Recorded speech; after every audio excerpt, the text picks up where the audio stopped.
Good morning and नमस्कार दोस्तों, स्वागत है आप सभी का आपके अपने YouTube channel GK search engine पर। आज है 5 सितंबर और आज मनाया जा रहा है राष्ट्रीय शिक्षक दिवस। तो आप सभी को राष्ट्रीय शिक्षक दिवस की हार्दिक शुभकामनाएं। तो 5 सितंबर से रिलेटेड जितने भी राजस्थान करंट अफेयर्स के क्वेश्चन है वो हम इस वीडियो में डिस्कस करने वाले हैं। तो पूरा वीडियो बहुत ध्यान से देखना और वीडियो के एंड में मैं आपसे क्वेश्चन पूछूंगा जिसका आंसर आपको कमेंट बॉक्स में देना है। कल के वीडियो में मैंने आपसे क्वेश्चन पूछा था जो था हाल ही में मुख्यमंत्री कन्यादान योजना के लिए अतिरिक्त कितने करोड़ रुपए का वित्तीय प्रावधान को सीएम अशोक गहलोत ने मंजूरी प्रदान की है। तो मुख्यमंत्री अशोक गहलोत द्वारा मुख्यमंत्री कन्यादान योजना के लिए 24 करोड़ रुपए मंजूर किए गए हैं, यानी कि बी ऑप्शन इसका बिल्कुल सही था। जिन दोस्तों ने बी ऑप्शन कमेंट बॉक्स में सही जवाब दिया था उनको हार्दिक शुभकामनाएं। 2 सितंबर 2022 को मुख्यमंत्री कन्यादान योजना के लिए 24 करोड़ रुपए के वित्तीय प्रस्ताव को मुख्यमंत्री अशोक गहलोत ने मंजूरी प्रदान की है। मुख्यमंत्री कन्यादान योजना एक फ्लैगशिप कार्यक्रम है। इस निर्णय से योजना में प्राप्त होने वाले आवेदनों का शीघ्र निस्तारण संभव हो सकेगा और लाभार्थियों को इसमें सहायता राशि है वो इसके माध्यम से जल्द मिल पाएगी। वित्त वर्ष 2022-23 में 48 करोड़ रुपए का प्रावधान था। अभी तक कुल 47.74 करोड़ रुपए के इसमें आर्थिक संबल है वो प्रदान किए गए हैं। तो राजस्थान सरकार द्वारा मार्च 2020 में इस योजना का शुभारंभ किया गया था, जिसमें बीपीएल और अंत्योदय कार्ड धारकों को उनकी कन्याओं की शादी के लिए सरकार द्वारा इसमें आर्थिक संबल प्रदान किया जाता है। मुख्यमंत्री कन्यादान हथलेवा योजना की अगर बात की जाए तो इसमें विवाह पर जो कन्याओं की शादी के लिए 31,000 रुपये तथा कन्या अगर 10वीं पास हो तो इसमें 41,000 रुपये और अगर ग्रेजुएट हो तो इसमें 51,000 रुपये का आर्थिक सहायता राशि दी जाती है। चलिए स्टार्ट करते हैं आज के करंट अफेयर्स। पहला क्वेश्चन है, हाल ही में देश के सभी राज्यों के विधानसभा अध्यक्षों का और उपाध्यक्षों का सम्मेलन आगामी नवंबर माह में राजस्थान में कहाँ आयोजित किया जाएगा। तो इस सम्मेलन का आयोजन है वो आगामी नवंबर माह में उदयपुर में होगा, यानी कि ए ऑप्शन इसका बिल्कुल सही है। आइए जानते हैं इम्पोर्टेंट फैक्ट्स। तो राजस्थान के उदयपुर में जो नवंबर माह में देश के सभी राज्यों के विधानसभा अध्यक्षों का और उपाध्यक्षों का ये सम्मेलन होगा। 3 दिन तक चलने वाले इस सम्मेलन के साथ ही विधानसभा के सचिव का भी सम्मेलन है वो इसमें आयोजित करवाया जाएगा। तो राजस्थान को 11 साल बाद फिर से पीठासीन अधिकारियों और सचिवों के सम्मेलन की मेजबानी मिलने जा रही है। सम्मेलन का उद्घाटन जो वर्तमान में लोकसभा अध्यक्ष ओम बिरला के द्वारा किया जाएगा। इस आयोजन के लिए विधानसभा की ओर से राज्य सरकार का सहयोग लिया जा रहा है। इसके लिए 6 करोड़ रुपए का प्रावधान किया गया है। अखिल भारतीय पीठासीन अधिकारियों का ये 83वां सम्मेलन होगा। जी हाँ, ये 83वां सम्मेलन होगा, जबकि जो सचिवों का 59वां सम्मेलन आयोजित किया जाएगा। पिछली बार यह सम्मेलन हिमाचल प्रदेश के शिमला में आयोजित किया गया था और इस बार इसका आयोजन है वो राजस्थान के उदयपुर में होने जा रहा है। तो पीठासीन अधिकारियों का जो पहला सम्मेलन अगर आपसे पूछ लिया जाए तो ये पहला सम्मेलन है जो विधानसभा अध्यक्षों का 15 और 16 सितंबर 1921 को शिमला में आयोजित हुआ था। उसके बाद उसकी याद में हर साल अखिल भारतीय पीठासीन अधिकारियों का यह सम्मेलन है जिसका आयोजन है वो करवाया जाता है। नेक्स्ट है, राजस्थान से किसे सीबीएसई का सर्वोच्च शिक्षक अवार्ड मिलेगा। तो सीबीएसई का सर्वोच्च शिक्षक अवार्ड है डॉक्टर संध्या व्यास जो राजस्थान से और हेमा जोशी को दिया जाएगा, यानी कि सी ऑप्शन इसका बिल्कुल सही, उपरोक्त दोनों। आइए जानते हैं इम्पोर्टेंट फैक्ट्स। तो राजस्थान के झुंझुनू जिले के शिक्षा नगरी के नाम से प्रसिद्ध पिलानी कस्बे की 2 शिक्षिकाओं को सीबीएसई का सर्वोच्च शिक्षक अवार्ड है वो मिलेगा।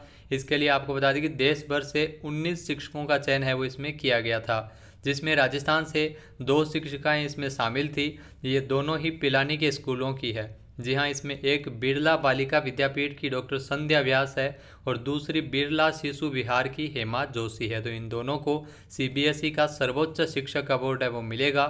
बिरला बालिका विद्यापीठ की अर्थशास्त्र की अध्यापिका डॉक्टर संध्या व्यास को सीबीएसई सम्मान के लिए चुना गया है।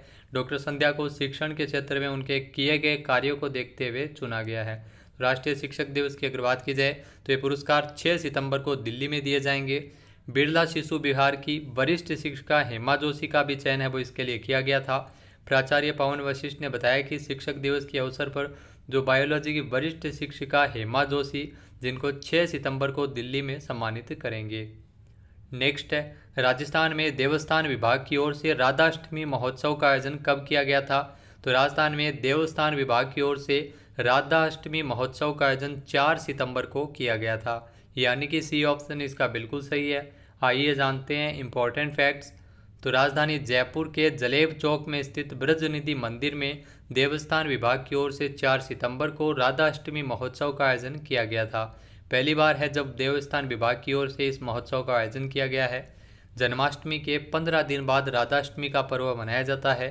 धर्म ग्रंथों में राधा के बिना श्याम की पूजा अधूरी मानी गई है। ऐसे में प्रदेश में खुशहाली और समृद्धता के लिए राधाष्टमी महोत्सव का आयोजन है वो देवस्थान विभाग की ओर से रखा गया था, जिसमें संस्कृत स्कूल के 51 छात्रों ने गोपाल सहस्त्र नाम के पाठ किए और ये पाठ भगवान श्री कृष्ण की स्तुति है। नेक्स्ट है, राजस्थान में शिक्षा विभाग द्वारा स्कूलों और राजीव गांधी सेवा केंद्रों के माध्यम से रिचर्ड एटनबरो द्वारा निर्देशित फिल्म गांधी कब दिखाई जाएगी। जी हाँ, राजस्थान में स्कूलों में जो गांधी फिल्म है वो दिखाई जाएगी 5 से लेकर 11 सितंबर तक, यानी कि ए ऑप्शन इसका बिल्कुल सही है। आइए जानते हैं इम्पोर्टेंट फैक्ट्स। तो राजस्थान में शिक्षा विभाग है वो अब हर स्कूलों में फिल्मों के जरिए आज़ादी का इतिहास पढ़ाने की तैयारी में है। इसके लिए 1982 में प्रदर्शित रिचर्ड एटनबरो द्वारा निर्देशित फिल्म गांधी को चुना गया है। इस फिल्म का प्रदर्शन स्कूलों में उपलब्ध जो स्मार्ट क्लासरूम, वीडियो वॉल और ग्राम पंचायतों में राजीव गांधी केंद्रों के माध्यम से दिखाया जाएगा। स्कूलों और राजीव गांधी केंद्रों के माध्यम से इस फिल्म का प्रदर्शन 5 से लेकर 11 सितंबर तक स्कूलों में होगा।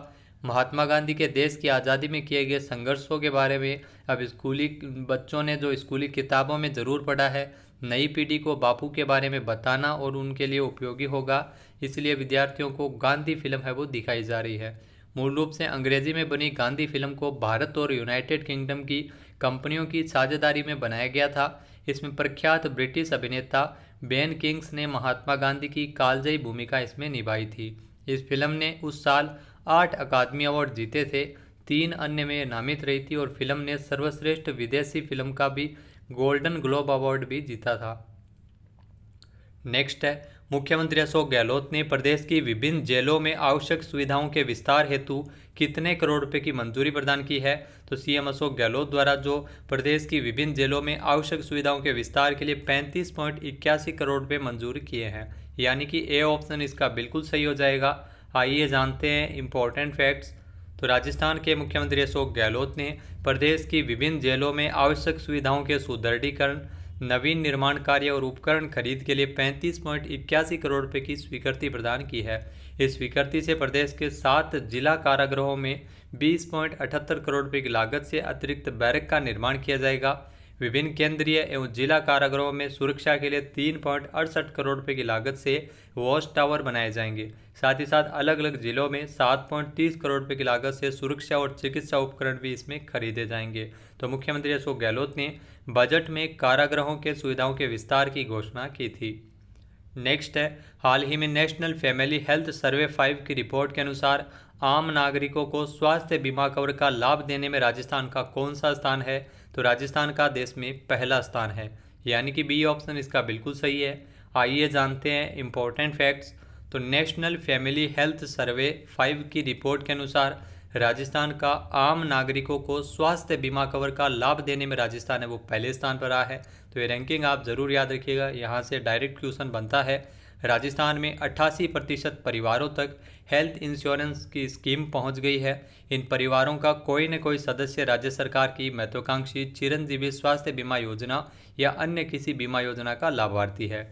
देश की अगर बात की जाए तो देश में स्वास्थ्य बीमा कवरेज का जो राष्ट्रीय औसत है वो महज 41% है, जबकि राजस्थान में 88% परिवारों तक ये हेल्थ इंश्योरेंस की स्कीम पहुंच गई है।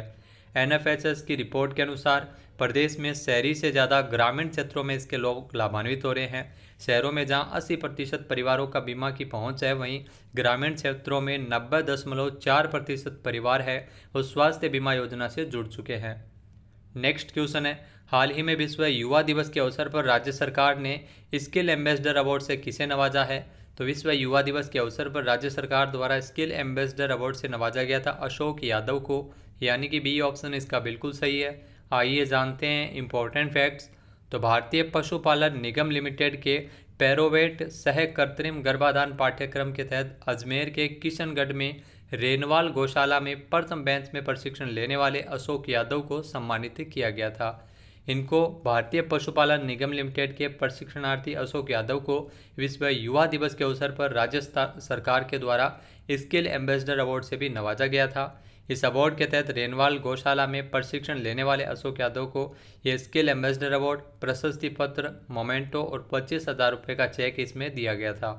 इस प्रशिक्षण से युवाओं को स्वरोजगार प्रारंभ करने का अवसर मिला है। प्रशिक्षण केंद्र के 2 प्रशिक्षणार्थियों को इसमें स्किल एम्बेसडर अवार्ड के लिए नामित किया गया था। नेक्स्ट है, हाल ही में राजस्थान में प्रदूषण नियंत्रण बोर्ड कितने जिला मुख्यालयों पर ऑटोमेटिक कंटिन्यूअस पॉल्यूशन स्टेशन स्थापित करवा रहा है? तो राजस्थान में प्रदूषण नियंत्रण बोर्ड के द्वारा सभी जिला मुख्यालयों पर, जी हाँ, 33 जिलों में ऑटोमेटिक कंटिन्यूअस पॉल्यूशन स्टेशन स्थापित करवा रहा है, यानी कि बी ऑप्शन इसका बिल्कुल सही है। आइए जानते हैं इंपॉर्टेंट फैक्ट्स।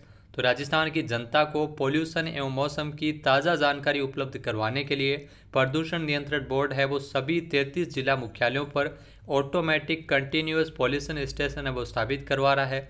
इसमें सिल्वर स्क्रीन के जरिए शहर के पोल्यूशन तथा मौसम की ताज़ा जानकारी डिस्प्ले होगी। प्रत्येक जिले में ये ऑटोमेटिक कंटिन्यूअस पॉल्यूशन नियंत्रण कक्ष स्थापित करने के लिए 1 करोड़ रुपये इसमें खर्च किए जाएंगे। नेक्स्ट है, हाल ही में किसे राष्ट्रीय कानूनी सेवा प्राधिकरण, जी हाँ, नालसा के अगले कार्यकारी अध्यक्ष के रूप में नामित किया गया है? तो नालसा यानी राष्ट्रीय कानूनी सेवा प्राधिकरण के अगले कार्यकारी अध्यक्ष के रूप में DY चंद्रचूड़ को नामित किया गया है, यानी कि ए ऑप्शन इसका बिल्कुल सही है। जो आपको तस्वीर में दिखाई दे रहे हैं DY चंद्रचूड़, इनको नामित किया गया है नालसा का अगला कार्यकारी अध्यक्ष। आइए जानते हैं इंपॉर्टेंट फैक्ट्स। तो सुप्रीम कोर्ट के न्यायाधीश जो DY चंद्रचूड़ को राष्ट्रीय कानूनी सेवा प्राधिकरण के अगले कार्यकारी अध्यक्ष के रूप में नामित किया है। ये पद पर पहले भारत के जो मुख्य न्यायाधीश UU ललित थे, बाद में UU ललित है वो सुप्रीम कोर्ट के मुख्य न्यायाधीश बने हैं। इनकी सेवानिवृत्ति के बाद इनके तो नालसा के जो अध्यक्ष के रूप में सेवानिवृत्ति के बाद न्यायाधीश चंद्रचूड़ नवंबर 2022 से 50वें चीफ जस्टिस CJI के रूप में कार्यभार संभालेंगे। तो नालसा का जो मुख्य उद्देश्य क्या है? पात्र उम्मीदवारों को जो मुफ्त कानूनी सेवाएं प्रदान करना है। नेक्स्ट है, हाल ही में भारत सरकार ने जैव विविधता संरक्षण पर किस देश के साथ समझौता ज्ञापन पर हस्ताक्षर किए हैं? तो भारत सरकार ने जैव विविधता संरक्षण के लिए नेपाल के साथ समझौता ज्ञापन पर हस्ताक्षर किए हैं, यानी कि ए ऑप्शन इसका बिल्कुल सही है। आइए जानते हैं इंपॉर्टेंट फैक्ट्स। तो भारत सरकार ने पर्यावरण, वन और जलवायु परिवर्तन मंत्रालय द्वारा प्रस्तावित जैव विविधता संरक्षण पर नेपाल सरकार के साथ एक समझौता ज्ञापन पर मंजूरी प्रदान की है। इसका मुख्य उद्देश्य जैव विविधता संरक्षण, वन और जलवायु परिवर्तन के क्षेत्र में सहयोग को मजबूत करना और बढ़ावा देना है। बात कर लेते हैं आज के हमारे क्विज की। तो आज का हमारा क्विज है, तेलंगाना के बाद महिला निधि योजना स्थापित करने वाला देश का दूसरा राज्य कौन सा बन गया है? एक बार फिर से सुनिएगा, तेलंगाना के बाद महिला निधि योजना स्थापित करने वाला देश का दूसरा राज्य कौन सा बना है? इसका सही आंसर आपको कमेंट बॉक्स में देना है। और अगर ये वीडियो आपको पसंद आए तो इसे लाइक और शेयर जरूर कीजिएगा। साथ ही साथ हमारे चैनल को भी जरूर सब्सक्राइब करें। वीडियो की जो PDF फाइल है वो आप वीडियो के डिस्क्रिप्शन बॉक्स से डाउनलोड कर सकते हैं। क्वेश्चन का आंसर आप वोट करके भी कर सकते हैं। वीडियो देखने के लिए धन्यवाद। जय हिंद, जय भारत, जय राजस्थान।